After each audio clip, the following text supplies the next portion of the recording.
Hi, this is Coffee County Mayor Judd Matheny, and you're watching the Mayor's Message.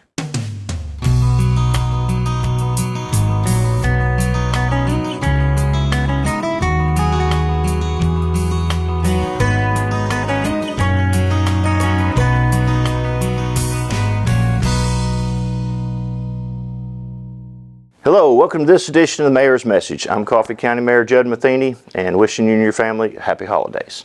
Now, I've got a new friend and a new asset for our county and some knowledge. His name's Mike Cullen, and we met in a little bit of an odd way, but he's works at ADC's, former Air Force, and full-time he's at ADC, but he's also pursuing graduate studies in land use planning and the necessity for planning and being prepared. And he came in and interviewed our planning and codes person and myself, and showed us a presentation of some work he's done about some issues in Coffee County and in our various cities and urban growth boundaries, about ways we could take advantage of some things in the future due to his professional education. And it was very eye-opening. Obviously, everything we can learn is about planning and preparedness. So I thought, man, he'd be a great guest to talk about things that are very relevant in this county right now, which is our need to become prepared for a lot of this growth that's coming. Not necessarily, we're not getting out there and seeking more, but it's coming to us whether we like it or not, and we have to be prepared for this and have the right people in the right places to be able to mitigate the negatives and take advantage of the positives, and make sure that this county doesn't go into extraordinary debt in a reactionary environment, which is my ultimate goal. So, Mike, I'd like for you to tell us a little bit about yourself, your family, what brought you to Middle Tennessee, Air Force career, and definitely your professional education you're pursuing. Thank you, Mayor, for having me on today. Yeah, I've moved to the area 3 years ago, and I've pursued a degree in land use studies, and it's a landscape architecture degree in terms of using GIS. GIS is, for folks that don't understand, it's a mapping tool that's on a digital platform. Mm-hmm. Everybody that's used their stands for Global Information System. It does indeed. So it's a tool that everybody uses is in their own phone. Whenever they go onto Google Maps, they use it to navigate to and fro. Places of interest.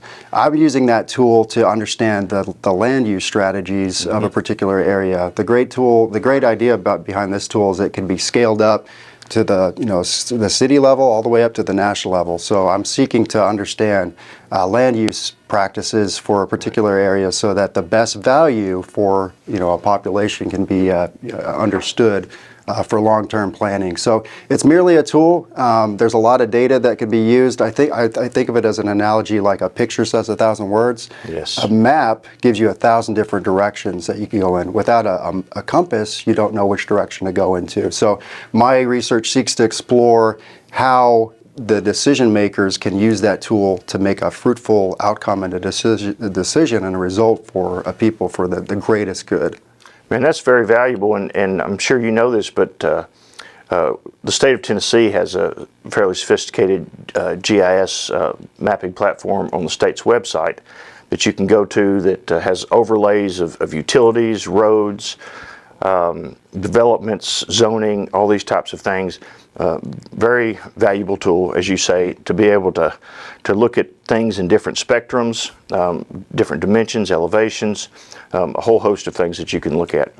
Now, in some of our discussions, a lot of the things you look at are not only utilities, mm-hmm. but it's also multi-use zoning for properties. It's different building up, going vertical instead of just horizontal on some buildings. That's right. To be able to potentially maximize potential for growth without such a sprawl, and still maintain a revenue base to operate the local governments. And it's a whole host of different options other than just reacting and just sprawling in fairly sophisticated presentation. Yes, indeed, Mayor. There's a number of contemporary approaches to leverage this type of technology. There's a lot of data. So we are at the benefit of the last 100 years of all the map collectors, surveyors, geographers have been in the field to put all this digital information at our fingertips to use as a tool. there are certain contexts of the data that we can analyze, spatial analysis to determine the best value use for vacant parcels that can be used for the greatest good. And I've explored some of those areas within the Coffee County area. The county does have a rich data set to draw from, so that's very helpful.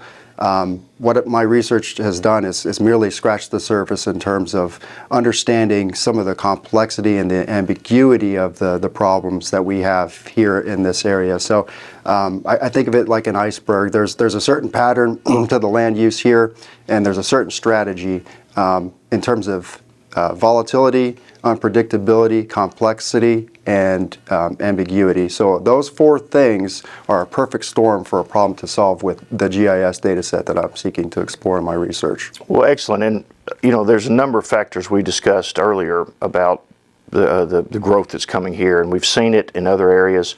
I've interviewed those areas, been with them, toured those areas, and learned a lot of their mistakes they made early on. These factors that influence our growth include, of course, large counties around us. For instance, Rutherford has eclipsed Hamilton County in size, and they're just north of us. Not that we absolutely don't want to be like Rutherford County. We want to be much more prepared than they were. Also, we have migration from other parts of the country, especially the West Coast. A lot of people come here with a lot of disposable income, bought a lot of land, built a lot of houses, increased the demand for existing houses quite a bit. And of course, now we're looking at the need for additional houses in the rural area. But we have a very major utility problem, especially with potable water and wastewater. Those are major issues. Ben Lowman's done a lot of great work on fiber out in the rural areas. Duck River does a great job with electricity, but water and wastewater are major issues in many of our areas that we have to begin to tackle. And also updating our land use maps and our planning. The state would like for a county in our growth size and potential growth area to about every 3 years at a minimum update plans and tweak them every year. Unfortunately, our planning and use maps have not been updated since 1999, which could be very detrimental to us, and that's a lot of the things I'm trying to work on. So we need to close in a minute, Mike, but you said I don't know if it's a proverb, but a Chinese saying, old Chinese saying earlier when we were discussing some things early in the week. I want you to say that again. I think it's very pertinent. Yes, indeed, Mr. Mayor. The analogy I like to use, and it's a Chinese proverb, is that the best time to have planted a tree was 20 years ago. The second best time is right now. Right now. And I think that's great. And if folks will help me look at that in that kind of lens, we're going to do a great job. And at the same time, we know the importance of balancing our existing resources, whether they be agriculture or historical, with the new, and that's an important thing to do. Mike, thank you so much. Thank you, Mr. Mayor. I look forward to continued conversations with you, and I wish you all the best in your graduate studies, and we're glad you're here in Middle Tennessee with us, and thank you for your previous service in the Air Force. You're welcome. Appreciate that very much. Thank you for joining us on this issue of the Mayor's Message, and we'll see you next week.